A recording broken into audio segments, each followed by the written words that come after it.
Fa iverina any amin'ny tapany avaratry ny nosy iny sika amin'ity fanadiadina manaraka ity.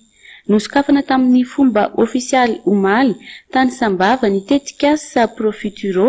I tetik'asa ity dia mikasika ny bibliothèque numérique.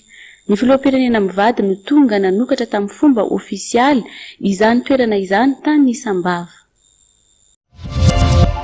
Fotoam-pivavahana lehibe izay tanterahana teny amin'ny fiangonana Sambava Terezin'i Jesosy Zazakely tao Sambava no nentina nanomboana ny tetik'asa PROFUTURO izay atao hoe anu no avy fa tsy raha pitso.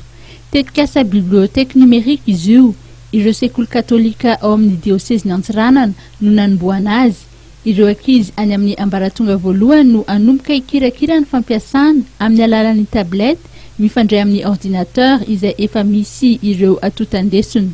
Mifandrojo amin'ny teny Papa François ity tetik'asa ity. Fanirian'ny Papa ny itondran'ny ankizy rehetra maneran-tany mba hikirakira sy hifehy fitaovana numérique sy ny informatique. Ny Papa François rahateo no raim-piay ity tetik'asa PROFUTURO ity maneran-tany. Nanambetsaka tamin'ny fanatanterahana ity tetik'asa PROFUTURO ity tao amin'ny diocèse Antsiranana mivady ny filoham-pirenena voangy-rajonaromampianina izay mpiay manokana ny ankizy malagasy. Ny filoham-pirenena rajonaromampianina mivady no tonga tao Sambava nanatrika ny fanomboan'ny tetik'asa PROFUTURO ary nitrotro-mbavaka ihany koa ireo mpianatra malagasy tsy ankanavaka avitan'ny tao-pianarana 17 sy 20 sy 4 arivo.